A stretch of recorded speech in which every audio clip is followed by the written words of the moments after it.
جو اب ایسی لڑکیاں غریب گھرانے کی لڑکیاں مجبور ہے، لاچار ہے غیروں کے ساتھ بھاگنے کے لیے۔ او لوگوں، تم نے اپنی بہنوں کو غیروں کے ساتھ بھاگنے میں بڑی مدد کی ہے۔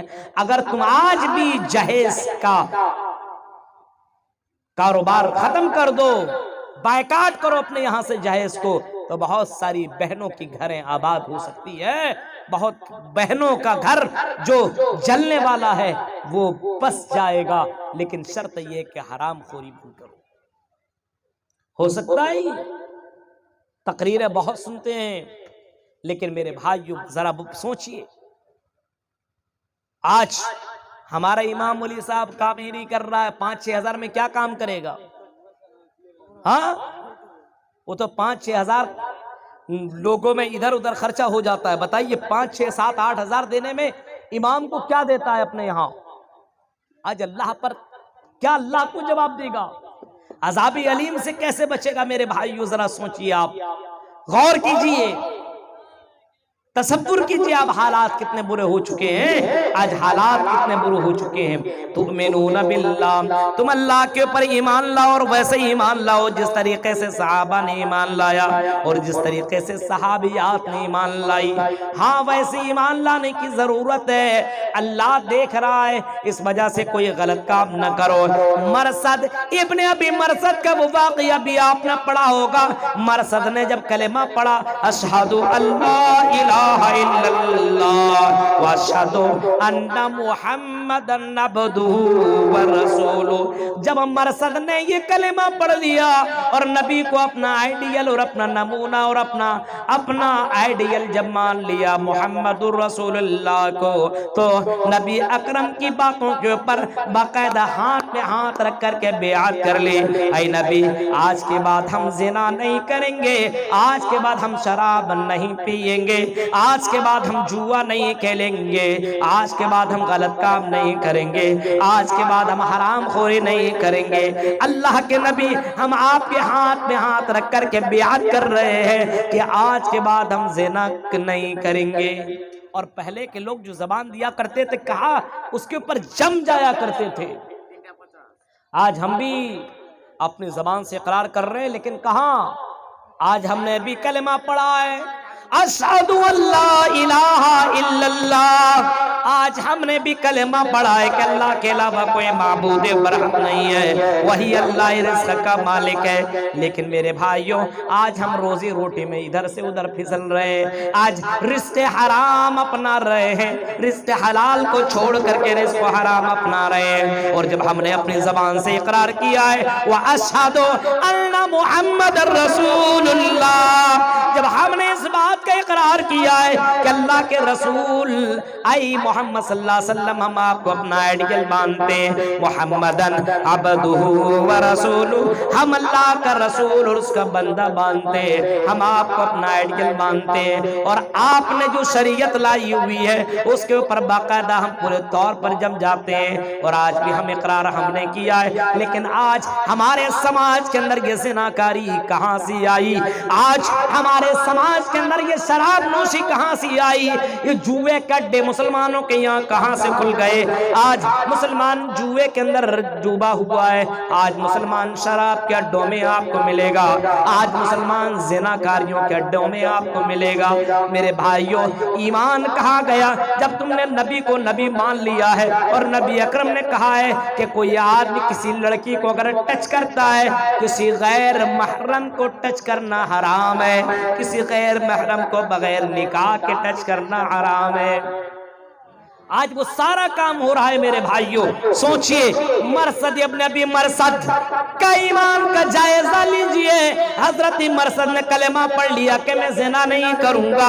حضرت مرثد بہت دنوں کے بعد جب مکہ آئے، اور مکہ آنے کے بعد جب اس کے گرل فرینڈ کو خبر ہوئی کہ اے اناق، تیرا گرل فرینڈ، تیرا بوائے فرینڈ آج مکہ آیا ہوا ہے، اب وہ لڑکی نکلتی ہے، اناق لڑکی نکلتی ہے اور مرثد کی تلاش میں نکلتی کرتی ہے, کبھی اس گلی میں ڈھونڈتی ہے, کبھی اس گلی میں ڈھونڈتی ہے, کبھی یہاں جاتی ہے, کبھی وہاں جاتی ہے, چلو میں اپنے بوائے فرینڈ سے ملاقات کر لوں, کبھی ادھر بھاگی کبھی ادھر بھاگی.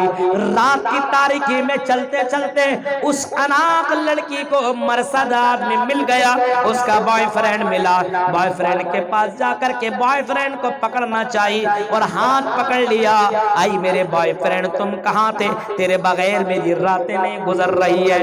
حضرت مرصد نے ہاتھ چھڑایا اور کہا اے اناق, اب تم میرے ہاتھ کو مت ہاتھ لگاؤ, اب تم میرے ہاتھ کو ٹچ مت کرو, اب تم مجھے چھونے کی کوشش مت کرو, کیونکہ اب میں نے کلمہ پڑھ لیا ہے, اشہدو اللہ الہ الا اللہ واشہدو ان محمد رسول اللہ. اب میں نے کلمہ پڑھ لیا ہے, اس وجہ سے اے اناق محمد رسول اللہ سے میں نے وعدہ کیا ہے کہ میں زنا نہیں کروں گا. اے لڑکی تیرا چھونا بھی گناہ ہے اور تیرا چھونا بھی زنا ہے, اس وجہ سے اے لڑکی میں تیرے ہاتھ کو ٹچ نہیں کر سکتا. اناق کہتی ہے یہ محمد کی باتیں چھوڑو, یہ اللہ کی باتیں چھوڑو, محمد کی باتیں چھوڑو, چلو ہم دونوں عشق کرتے ہیں, عشق میں ڈوبتے ہیں, رات کی تاریکی میں انجوائے کرتے ہیں. چل میرے بوائے فرینڈ چل, رات کی تاریکی میں کوئی دیکھنے والا نہیں ہے.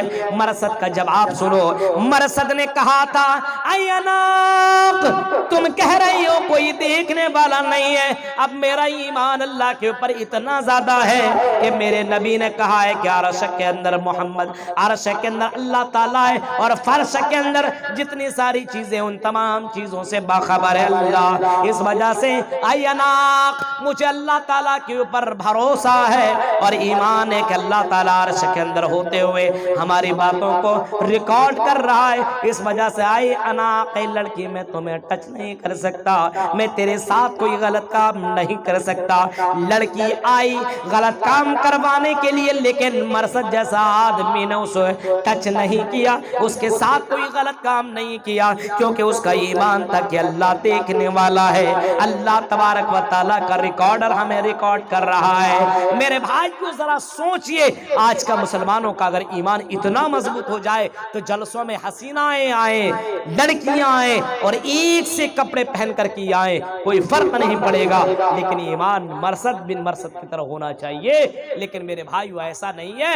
اس وجہ سے اپنے آپ کو اگر چتر اور چالاک سمجھتے ہو, بھائی فرقیہ لوگوں, اگر تم چتر بننا چاہتے ہو تو سب سے بڑا چتر اور سب سے بڑا چالاک ہوشیار عقل مند وہ ہے الکیس من دان نفسہ وعمل لما بعد الموت. سب سے بڑا چتر آدمی وہ ہے جو مرنے کے بعد کی تیاری کرتا ہو. الکیس من دان نفسہ وعمل لما بعد الموت. سب سے بڑا ہوشیار آدمی وہ ہے, سب سے بڑا چتر اور چالاک آدمی وہ ہے جو مرنے کے بعد کی زندگی کی تیاری کرتا ہو, مرنے کے بعد کی زندگی کی تیاری کرتا ہو. سب سے بڑا ہوشیار آدمی وہ ہے جو اپنی قبر کی فکر کرتا ہو, آنے والی زندگی کی فکر کرتا ہو, اپنے قبر کی فکر کرتا ہو, آنے والی زندگی کی فکر کرتا ہو. اس سے بڑھ کر کے چالاک کوئی دوسرا نہیں ہے, اس سے بڑھ کر کے چتر آدمی کوئی دوسرا نہیں ہے. سب سے بڑا چتر وہی ہے جو مرنے کے بعد کی زندگی کی تیاری کرتا ہو. میرے بھائیوں, اپنے نبی محمد رسول اللہ کی جیونی اٹھاؤ, اپنے نبی جناب محمد رسول اللہ کی ہسٹری اٹھاؤ اور اس نبی کی سیرت کو پڑھو. اللہ کے نبی اس دنیا سے زیادہ اس دنیا کی فکر کیا کرتے تھے اور کہا کرتے تھے مالی ولی دنیا, مجھے مال سے کیا مطلب اور دنیا کو مجھ سے کیا مطلب, مجھے مال سے کوئی مطلب نہیں ہے. اس وجہ سے اسی دنیا کی فکر کیا کرتے تھے. غور کرو, اتنی زیادہ فکر نبی کے دل میں بھی ہے اور نبی کے صحابہ کے دلوں کے اندر اتنی زیادہ فکر ہے. اگر فجر کی نماز چھوٹ گئی, فجر کی نماز چھوٹ جایا کرتی ہے تو کئی گھنٹے تک صحابہ رویا کرتے تھے, اللہ مجھ سے غلطی ہو گئی, اللہ میں نے فجر کی نماز چھوڑ دی ہے, اے اللہ اگر اسی حال میں میری موت ہو گئی تو میں اللہ کو کیا جواب دوں گا. کئی گھنٹے دعا مانگا کرتے تھے. او فجر ظہر عصر مغرب کی نماز چھوڑنے والوں, تو میں اللہ کی ذات کے اوپر توکل نہیں ہے. اللہ کا ڈر کیسے ختم ہوا؟ اللہ کا ڈر